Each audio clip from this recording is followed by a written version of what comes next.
Con mucho frío y poca gente, vamos a empezar este pequeño acto, pequeño pero que tiene mucha importancia por el tema que se va a tocar y además por la persona que va a disertar. El tema que presenta hoy el Instituto Jauretche es la patria grande latinoamericana amenazada por la colonización imperial. Y esta amenaza se da en el país, concretamente en un país que ya lo tenemos ocupado por los sectores oligárquicos imperialistas. También se da en el Brasil con el golpe institucional contra Dilma Rousseff. Se viene ya, se advierte lo de Venezuela, se advierte también que la Bolivia de Evo Morales también va a estar en situaciones muy difíciles, así como le pasó no hace mucho tiempo a Rafael Correa en Ecuador.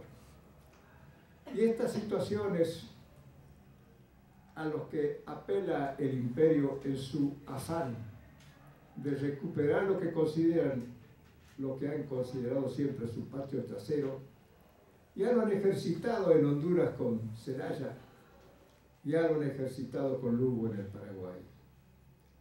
Entonces, la patria grande, ese sueño de Bolívar, de San Martín, que costó muchas vidas en las luchas por la emancipación latinoamericana, los ejemplos de Sandino en Nicaragua y tantos otros, pero que además de que ellos se enfrentaron hasta desde el punto de vista del combate, el combate así guerrero, además de eso, los que desde el punto de vista intelectual fueron creando la conciencia latinoamericana. Desde aquel congreso de 1826, el congreso anfictiónico convocado por Simón Bolívar, y luego más aquí en el tiempo, lo que significó esa patria grande que decía Manuel Ugarte precisamente, cuando abogaba por los pueblos que morían en minúscula ante los pueblos que vivían en mayúscula. Además de eso, la escuela latinoamericana, la escuela del pensamiento latinoamericano, en el que han estado Jorge Abelardo Ramos, argentino, Mentor Ferré, uruguayo, Eduardo Galeano, uruguayo, Solís Rada, en Bolivia, Pedro Godoy, en Chile, y así tantos otros que construyeron esta escuela del pensamiento latinoamericano y cuyos pasos concretos fueron los instrumentos del Mercosur, la UNASUR, la CELAC, el ALBA, sin olvidar las luchas de Fidel en la Cuba libre, tal vez pobre pero digna, que fue el ejemplo con la Revolución Cubana. De estas cosas va a hablar hoy el profesor Ricardo Zuluaga. Es profesor, es catedrático de la Universidad Nacional de Catamarca. Es miembro de la cátedra Manuel Ugarte de la Universidad Nacional de Rosario. Ha dictado conferencias sobre Latinoamérica en universidades de Italia, de España, la Universidad Ortega y Gasset, la Universidad de Toledo. Ha dictado en charlas en la Universidad de Suecia. Ha dictado charlas en la Universidad de Lima, la Universidad Nacional de la República Oriental del Uruguay. Es decir, es una palabra autorizada para hablar de la patria grande latinoamericana, amenazada en este momento por la colonización imperial. Pero por sobre todo de esos títulos el profesor Zuluaga es un patriota comprometido con el pueblo argentino y comprometido con el pueblo latinoamericano. Recibamos al disertante con un fuerte aplauso.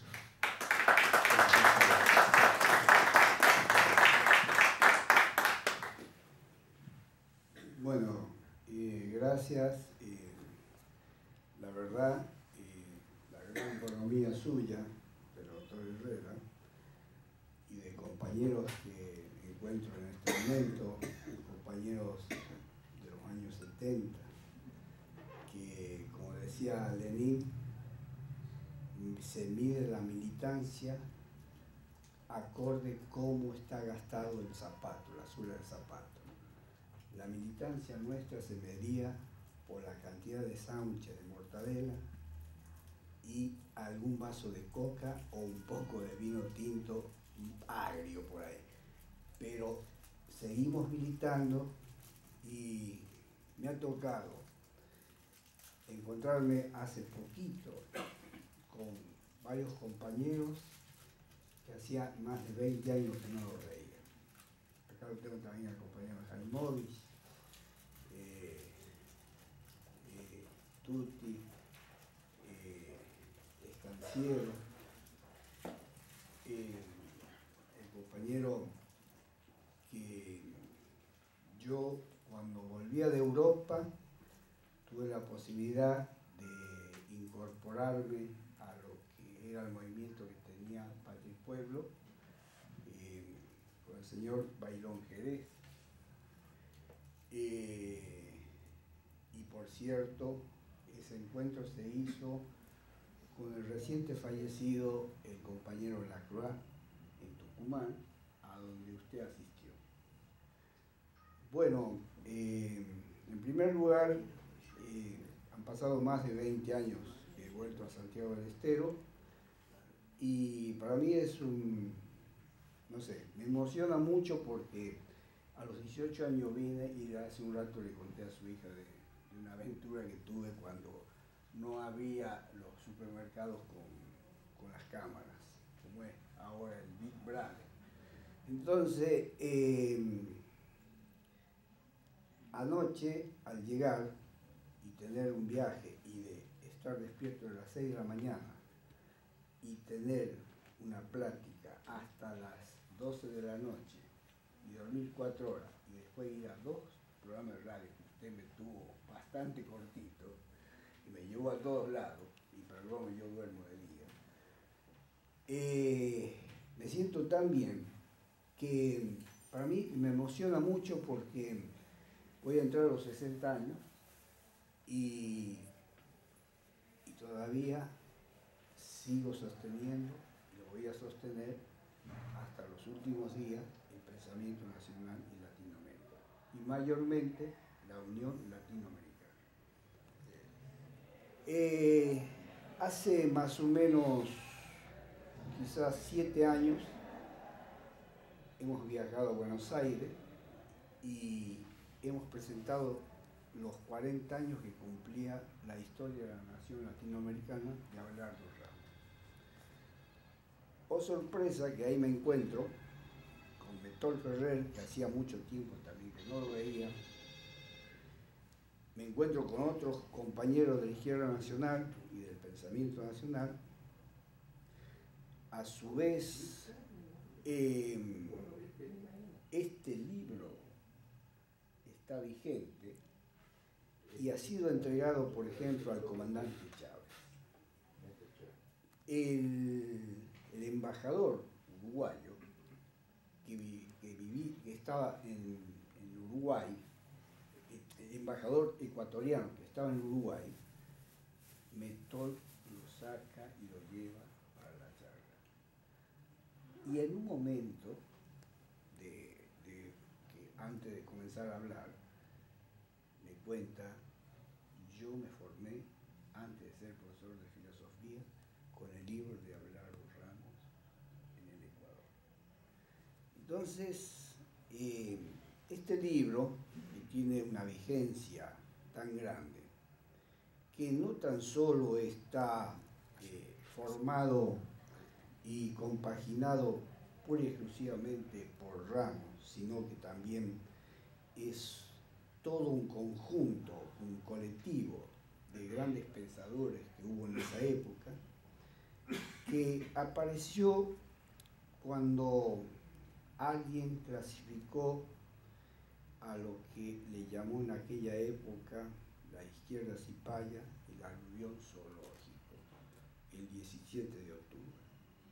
Y fíjese qué significativo, porque ahí se hizo la diferencia y se ha producido la ruptura epistemológica, un hiato ontológico en el pensamiento, no tan solo de lo que venía de Europa, sino también de lo que era el marxismo que importaban de la Unión Soviética y el marxismo eurocéntrico. Y ahí hubo un grupo de los que estaban varios compañeros que fueron pergeñando un pensar desde acá. Era un repensar, que casi siempre cuando a mí me toca dar clase, o por ahí tengo alguna materia en especial sobre cuestiones políticas, le digo, nosotros tenemos que hacer como los rumiantes. Se lee el libro, se lo vuelve a leer, y cuando el rumiante toma el alimento, lo incorpora, luego lo regurgita, lo vuelve a masticar y recién lo asimila. Bueno, así son los libros. Es la única manera de poder asimilar lo nuestro y ver cómo la colonización pedagógica y cultural la impusieron desde el momento de que se da no tan solo el descubrimiento de América y en la clasificación que se hace desde Europa, cuando decía aquellos del iluminismo francés que nosotros teníamos leones calvos, a su vez también indios asexuados, éramos un continente sin historia, decía Hegel, era pura naturaleza, y nada más y nada menos que eran lo más acabado del pensamiento europeo que había llegado, y con esas categorías nos clasificaban cuando nos descubrieron. Y ahí comenzó una larga pero tortuosa historia de lo que fue Latinoamérica y los países periféricos, o la otredad, todo lo que es no tan solo Latinoamérica, sino Oceanía, Medio Oriente y África, que no entraban en la categoría de la cultura y de los países centrales, que en ese caso comandaba en especial Inglaterra, Alemania, Holanda, Bélgica. A tal punto que cuando este pensador decía, caso de Hegel, que nosotros no teníamos historia, éramos pura naturaleza, ya había un principio epistemológico errático. Y cuando negaban que en estos lares, inclusive la mano de Dios no había llegado, y éramos primitivos, salvajes, no teníamos cultura, por ende menos civilización, entonces no existía, era el no ser, a lo que se entendía por el ser que decía Hegel. Cuando comenzaba la antigüedad, se desarrollaba en Grecia, después en Roma, a donde el ser siendo enajenado pasa a ser el ser para sí y el ser en sí, y termina en Alemania. Nosotros no entramos en ese espíritu universal absoluto. Bueno, este principio es el que desgraciadamente nos marcó y nos llevó a través de la colonización pedagógica de las oligarquías que estaban a lo largo de toda Latinoamérica, que se fueron formando y que fueron las que formaron las instituciones, las democracias formales, todo el sistema educativo, las universidades y la ideología y un modo de pensar que no era el nuestro. Era un modo de pensar que le entregaba Europa. Entonces siempre estábamos de espalda a todo lo que fue nuestra cultura, nuestros antepasados de nuestra prehistoria y nuestra historia muy rica de toda Latinoamérica, y era como si fuese que ellos al llegar acá encontraban que podía estar el origen del hombre. Fíjese a tal punto que los ingleses decían que la sociología era una ciencia para estudiar el comportamiento de las sociedades. Y el origen del hombre estaba en la otredad, en la periferia. Entonces buscaron el origen del hombre en estos lares. ¿Por qué? Porque no podían soportar lo que había descubierto Darwin de la evolución del hombre.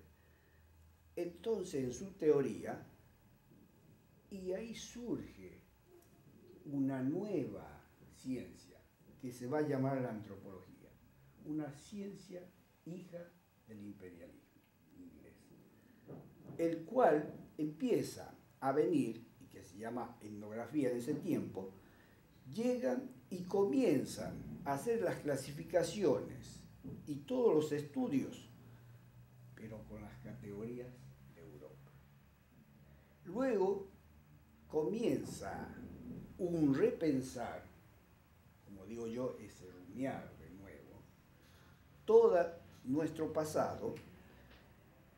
Y sabía decir Blas Alberti, un compañero, que Marx en El Capital escribe: nosotros de Europa no podemos sacar absolutamente nada ni crear nada porque es todo obsoleto, tenemos que transformar y comenzar a hacer de nuevo. En cambio, dice, Latinoamérica, tenemos que desenterrar y desempolvar a todos nuestros libertadores para encontrar nuestra identidad y volver a retomar el camino, no tan solo de la identidad de la Unión Latinoamericana, y ver que somos, de dónde venimos y hacia dónde podemos ir. Esa ruptura epistemológica la hicieron varios pensadores. Uno de ellos comenzó no tan solo Bolívar, sino el maestro de Bolívar, Simón Rodríguez, que decía: el pensamiento que un día le escribe y le hace una carta a la hermana y le dice que era más fácil entender a los negros, a los indios, a los esclavos y a los mulatos que a los medos y a los persas. Fíjese que siglo XIX es el primer pedagogo que lo va a refutar a Jovellanos. Ahí Bolívar, un poco reacio, le dice que le acerque el proyecto.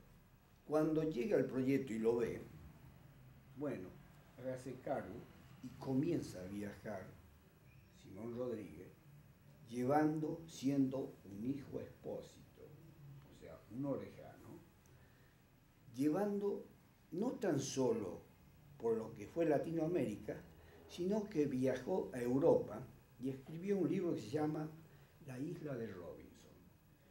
Y ahí se cambia su nombre y manejaba 8 idiomas. A mí me tocó estar inclusive en la zona de la estepa rusa, bueno, toda la parte de Europa, y hay institutos que se formaron y se hicieron el nombre de Simón Rodríguez. ¿Por qué? Porque él, junto con Miranda, habían andado, y si usted va al Arco del Triunfo en Francia, va a encontrar escrito la palabra del gran libertador y pensador, forjador de la gran Venezuela y de la gran Colombia, Miranda. Bueno, este maestro comenzó a desarrollar el pensamiento de una pedagogía y de una pedagogía práctica, no de un marco teórico enciclopédico como pedían los españoles. Ahí abrevaron en esa fuente el Libertador, pero el Libertador, Simón Bolívar, era un mantuano, que a su vez este mantuano había comenzado a hacer su lucha de liberación, pero cuando de pronto tiene las traiciones y vuelve y se va a refugiar a lo que es en Kingston, en Jamaica, escribe la Carta de Jamaica. Y en esa carta habla muy bien de la Unión Latinoamericana, pero necesitaba recursos para poder volver. Se va a Haití. En Haití había hecho la revolución un mulato y un negro, Pétion, Toulouse, Louverture, que eran súbditos del Imperio Napoleón. Y nada más y nada menos que Napoleón había declarado los derechos del hombre. Pero los declaró para Europa y el status quo de las colonias se mantenía lo que era la esclavitud. Estos dos, un negro y un mulato, le dijeron: nosotros también somos seres humanos. Lo echaron a Leclerc, hicieron la revolución, y cuando llega Simón Bolívar pidiendo ayuda, le dice: sí, le vamos a brindar toda la vitualla, el armamento, las naves, los hombres y las armas para que vuelva a su gran Colombia. Pero usted tiene que cumplir con la palabra que le vamos a pedir, que libere a los esclavos. Hasta ese momento, Simón Bolívar tenía a los esclavos no del lado de él. Entonces, al incorporarlo a la causa, cuando llega a su gran Colombia, surge el gran Ayacucho y empieza a darse lo que se va a llamar esas 6 naciones que se unifican, y va a sellar esa unión. Luego, San Martín, cuando desobedece a Buenos Aires, va a sellar también esa liberación. Belgrano, cuando también desobedece a Buenos Aires y lo llamaban a Córdoba y le gana a la Madrid y termina la liberación en el norte, San Martín viene y toma la ruta del Pacífico, arma un ejército de a pie irregular, libera a Chile, lo que con O'Higgins hace una gran patriada de seguir por el mar y llegar al Perú, pero ya muy diezmada su tropa, entrega el mando a Simón Bolívar. Y casi siempre se habla del mito de que San Martín ha desertado, que ha dejado. No. Los que lo hicieron abandonar fue el puerto de Buenos Aires. Y fue, y como sigue siendo hasta el día de hoy, los que manejan la oligarquía y los gobiernos formales que nos siguen manejando con esas democracias para la semicolonia, a donde hoy, en una reflexión muy profunda que tuve con el compañero Jaimovic, basta de hacernos creer que tenemos que respetar el voto universal que lo había logrado Irigoyen. Pero retomando esto que había hecho Simón Bolívar y lo que hizo San Martín, fíjese que luego esto va a desparramarse y a seguir la idea como un reguero de pólvora, que va a tomar esa idea también Artigas y la va a tomar un caudillo que es ignorado y vilipendiado, y que a su vez el gran historiador y el padre de la historia, Mitre, decía que tenía todo documentado, menos los documentos de nuestros caudillos. Esa omisión y ese ocultamiento no era casualidad. Ahí, fíjese que comienza lo que se va a llamar la guerra de policía, que comienzan a perseguir a nuestros caudillos que estuvieron antes que el puerto de Buenos Aires. ¿Y por qué digo esto? Porque casi siempre pareciera que he escuchado una canción que dice que nosotros descendemos de los barcos. Nosotros no descendemos de los barcos. Nosotros descendemos de un mundo que es un mundo andino, al cual Buenos Aires le dio la espalda, la oligarquía, y todas las oligarquías de Latinoamérica le dio la espalda a las culturas andinas.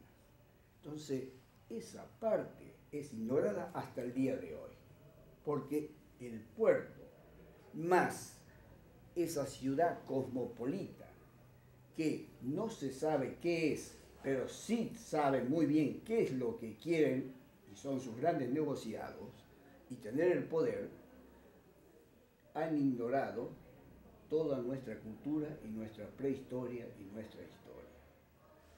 Ahí toman la bandera nuestros caudillos. Ahí toman la bandera de una patria, pero para todos. En la proclama de Varela está mostrando lo que es en 1886 la Unión de América Latina.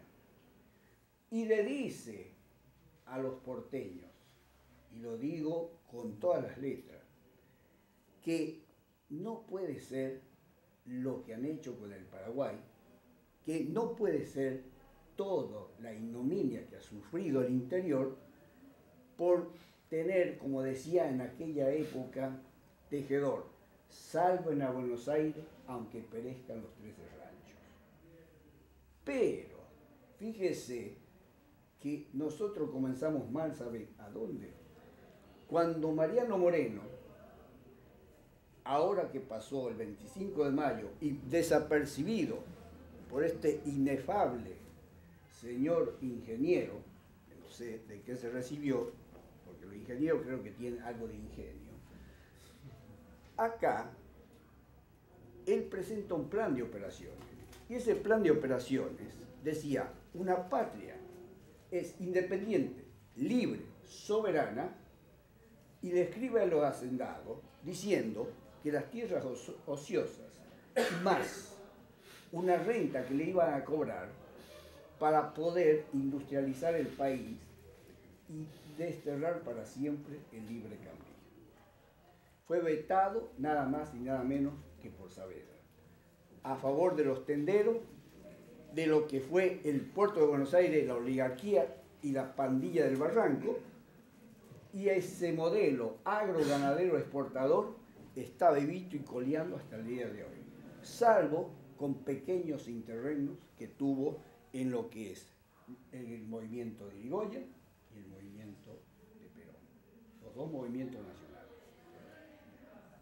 No obstante eso, en esos avances y retrocesos que hemos tenido del pensamiento nacional y latinoamericano y las luchas, porque casi siempre, a nuestro caudillo, en este caso voy a tomar particularmente a Felipe Varela, porque me tocó de cerca hacer una defensa y ser jurado, a donde decía que es el Quijote de los Andes.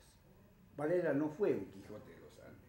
Varela fue un hombre de carne y hueso que luchó en su momento histórico y se enfrentó con una realidad, y que fue perseguido y murió en el ostracismo. Cervantes armó una novela cuando ya había pasado su tiempo y se quedó en el tiempo de la caballería. Arnold Hauser dice, cuando él se despertó, la historia ya había pasado. Entonces, no es un Quijote, ha sido un gran patriota, ha sido uno de los grandes luchadores, como lo fueron aquellos artífices del siglo XIX. Bien, acá, para tratar de redondear esto de la amenaza que estamos teniendo en estos momentos, y que usted lo expresó de una manera muy meridiana, clarísima, es que antes se hacían los golpes de Estado, se invadían los países. Luego, si no lo podían hacer, armaban adentro de las mismas oligarquías los golpes cívico-militares, porque no fueron tan solo militares como lo hacen pasar ciertas corrientes históricas, y daban los golpes cuando estos gobiernos, como el de Getúlio Vargas, que lo arrinconaron y lo llevaron hasta que haga una carta para suicidarse, entregando su vida, a cambio de que su pueblo se salve. Lo mismo le hicieron a Perón, y lo fueron a buscar en el 55, pero no para decirle que se retire, sino para bombardearlo y matarlo. Lo mismo le hicieron a Allende, y lo hicieron pasar que se había suicidado. Esta arrinconada que se le hacía con los golpes de Estado, luego comenzó a aparecer algo que en un artículo que yo escribí hace más de 10 años, en un congreso que lo presenté, no mucho más, son casi 15 a 20 años, en la Universidad de Cuyo en el año 86, en el Congreso Nacional e Internacional para Latinoamérica y Oceanía, a donde yo decía que Petras, un sociólogo norteamericano, decía, Estados Unidos y Europa ya no le hace falta la OTAN ni invadir ningún país. Comenzaron a desarrollar otra estrategia, que son las ONG y las fundaciones. Eso lo escribí hace más de 15 años y está certificado en la ponencia. Fíjese que hace poco recibo un libro que me lo acercaron, un hombre que conocí, Solís Rada, y en su prólogo comienza a hablar cómo las ONG habían comenzado a invadir en distintas partes de Latinoamérica, haciendo que, mostrando una moralina, mostrando los Catones el Severos, los Sénecas, los grandes moralistas de la democracia, caso Lelita Carrió, o Temer, que es de Temer, de Brasil, y después tenemos los ejemplos de Lugo en el Paraguay, donde en un breve juicio que lo hace el Parlamento de las democracias formales de la semicolonia, lo destituyen y no tuvo derecho a la defensa. Bueno, hace poco leí una estadística que con Lula llegaron a tener la clase media, 20 millones de clase media que llegaron a clase media alta, gracias al gobierno de Lula. 40 millones de gente que estaba desplazada de las favelas, comenzaron a tener no tan solo trabajo, sino acceso al capital cultural al cual estaban negados. Pero negados desde la época de las grandes dictaduras que tuvieron, cuando Getúlio Vargas sostenía y decía, si tengo que entregar mi vida, y escribe su carta, dice, la voy a entregar, pero con tal de salvar a todo lo que es el pueblo brasileño que estaba sometido a la gran ignominia de las grandes dictaduras. En las situaciones límites, siempre digo, no todos respondemos de la misma manera.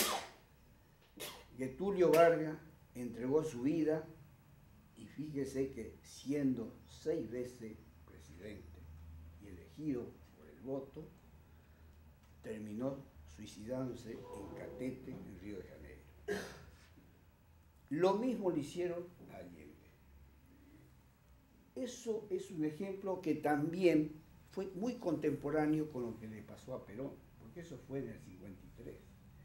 Y Perón, en un momento dado, él escribía,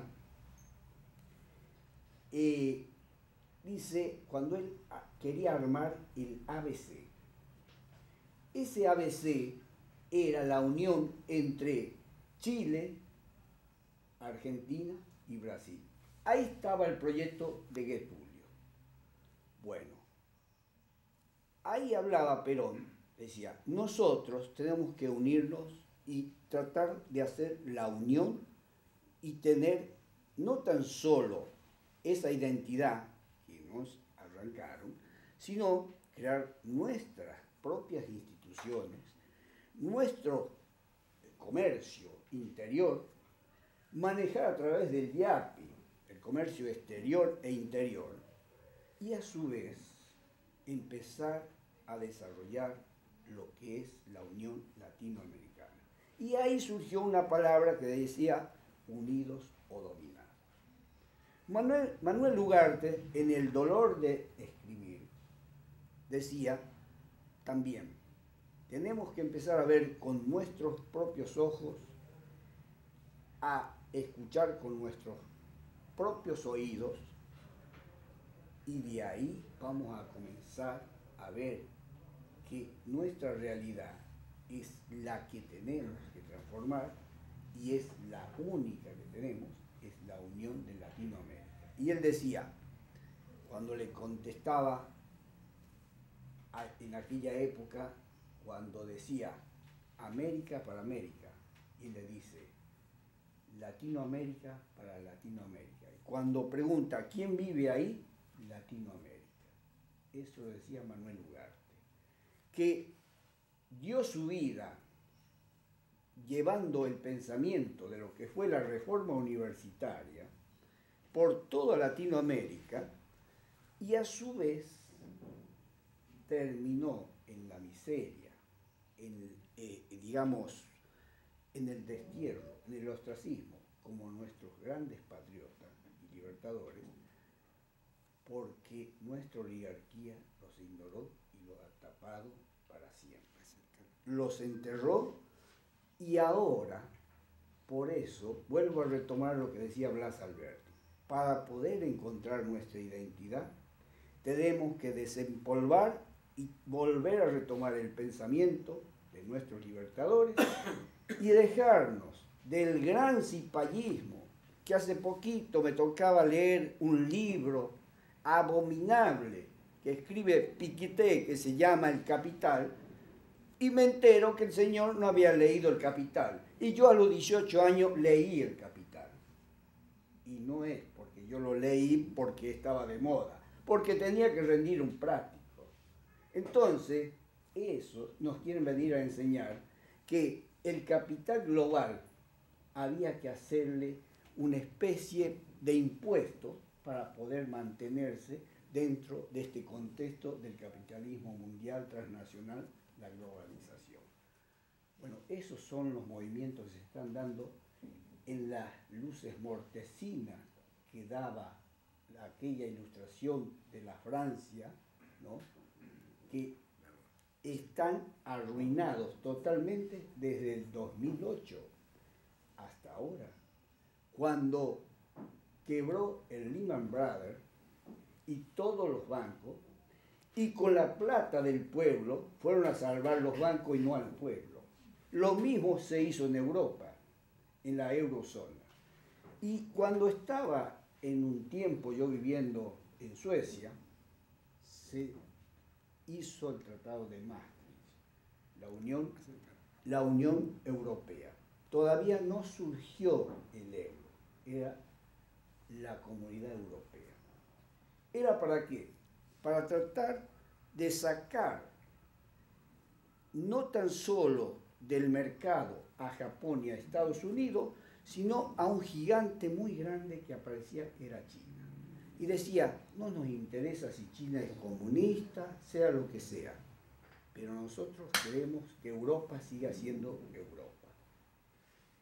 Fíjese que ahora Europa está naufragando y está bebiendo todo lo que ellos han desparramado y han inculcado y han explotado a sus colonias a tal punto de esquilmarla que quedaron para administrar la miseria, y ahora esos refugiados que piden entrar a Europa, lo único que piden es tan solo que llegar a Europa para salvarse de los desastres que hace el Premio Nobel de la Paz, Obama, que le dieron el Premio Nobel y al otro día tenía 150.000 soldados en Pakistán para tratar de dividir junto con Afganistán y seguir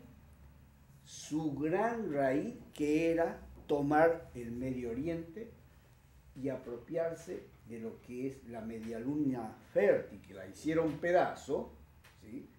Y tener las reservas. Hoy, a través de lo que se llama estas grandes ONG, que son, llámese los partidos verdes, los partidos estos que ecologistas, o partidos que dicen que no hay que tocar la minería. Si yo le digo que en Nueva Zelanda, a 30 kilómetros de la capital, hay una mina a cielo abierto, como bajo la lumbrera, pero con digamos, un control que es de lo más estricto que hay, ese país está tan desarrollado, pero ahí no van los ecologistas a hacer problema.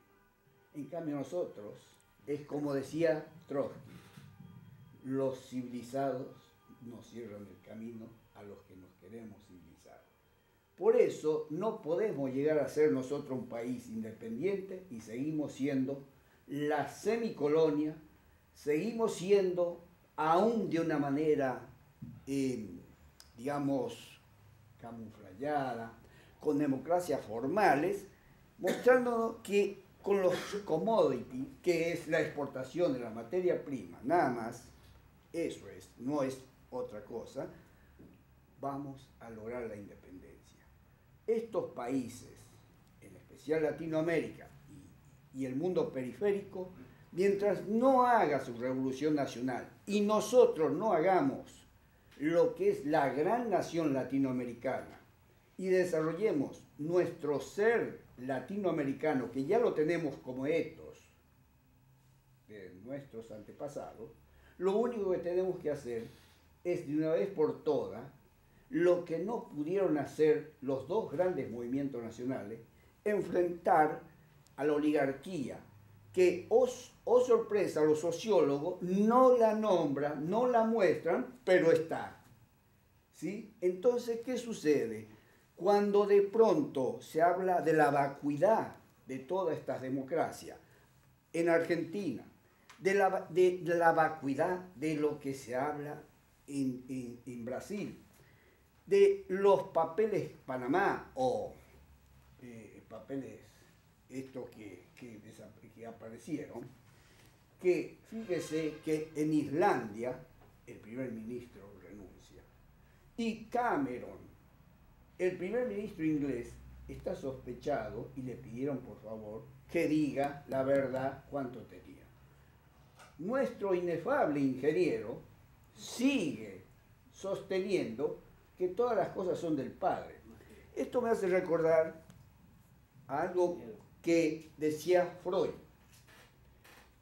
Freud decía, Cuando yo no me quiero hacer cargo de mis problemas, hago la transferencia. Entonces todos los problemas son del padre. Y él él no sabe nada. Entonces, ¿qué sucede? Hasta el día de hoy siguen creciendo sus inversiones y nadie habla de lo que es un presidente que tiene las cuentas offshore, no tan solo en Panamá, sino en Bahamas, en las Islas Seychelles, en lo que usted quiera buscar. Que antes de que aparezcan estos paraísos, había un país que se caracterizaba y que yo le escribía al gobernador de Catamarca cuando dijo, esto no es Suiza. Suiza es un país de bandolero a donde iba toda la plata, que era mala vida, del mundo periférico, con secreto bancario. Bueno, ahora no hace falta ir a Suiza. Tenemos los paraísos que pululan a lo largo y a lo ancho del planeta. Fíjese que ante este hecho, los medios, los grandes adalí de la moralina, que de pronto denostan y tiraron con un crimen que no cometió Dilma Rousseff, Temer, que es una persona que también está imputada por hechos de corrupción, más todo el gabinete, se van a dar los grandes moralistas y los que van a decir qué hay que hacer con el gobierno de Dilma Rousseff y con lo que hizo Lula. Eso mismo le hicieron a Getúlio Vargas, eso mismo le hicieron a Perón, lo mismo le hicieron a Allende, lo mismo, ese mismo trato se lo hicieron a Lugo, se lo hicieron a Correa, a Evo Morales.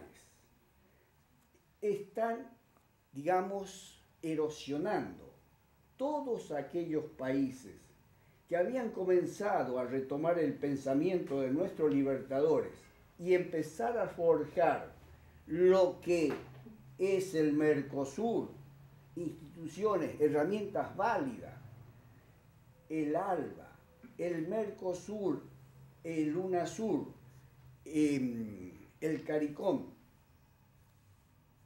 Y esto, ¿por qué? Porque nosotros no estábamos en vías de buscar tener una ciudadanía latinoamericana, un pasaporte latinoamericano, un banco del sur latinoamericano y un comercio interior para poder tener un bloque y comenzar a luchar de igual a igual frente a las otras potencias que sí, cuando usted va a negociar, no va a negociar por separado, va a negociar con un bloque y es Europa completa. Y si usted va a negociar con lo que es Medio Oriente, es el bloque de Medio Oriente. Entonces, ¿qué sucede? Somos nosotros los únicos que todavía no podemos unir las 20 republiquetas que nos balcanizó primero los ingleses y después lo acentuaron los norteamericanos, más lo que es ahora la eurozona. Bien, hace poquito escribí un artículo a donde decía que Obama había llegado a Cuba después de 50 años de bloqueo. Lo abrazó y le preguntaron, ¿y qué vamos a hacer con el bloqueo? Y dice, no, eso depende del Parlamento, del Senado. Yo no puedo hablar ni decidir sobre eso. ¿Sabe qué hizo? Le dio el abrazo del oso. Se entregó lo que se luchó durante 50 años. Bueno, lo que no pudo hacer Gorbachov con la perestroika, lo hizo Obama. Lo que no pudo hacer la Unión Soviética, lo hizo Obama. Bueno, el Premio Nobel de la Paz que le dan nada más ni nada menos el que inventó la dinamita y que debe haber sido por un sentimiento de culpa, le da el premio Nobel, le da nada más y nada menos que a estos sátrapas. Es momento de que las fuerzas que están latentes en toda nuestra Latinoamérica, como decía Fran Fano, los condenados de la tierra,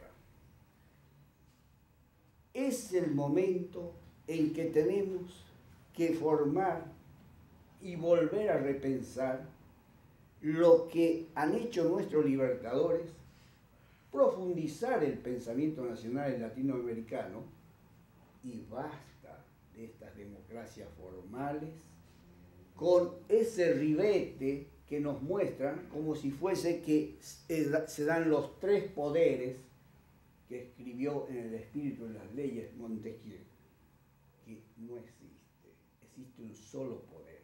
Y el único poder que existe es el poder político. Lo demás son acólitos y caminan de la mano del poder político que siempre sabe qué es lo que va a hacer. Entonces,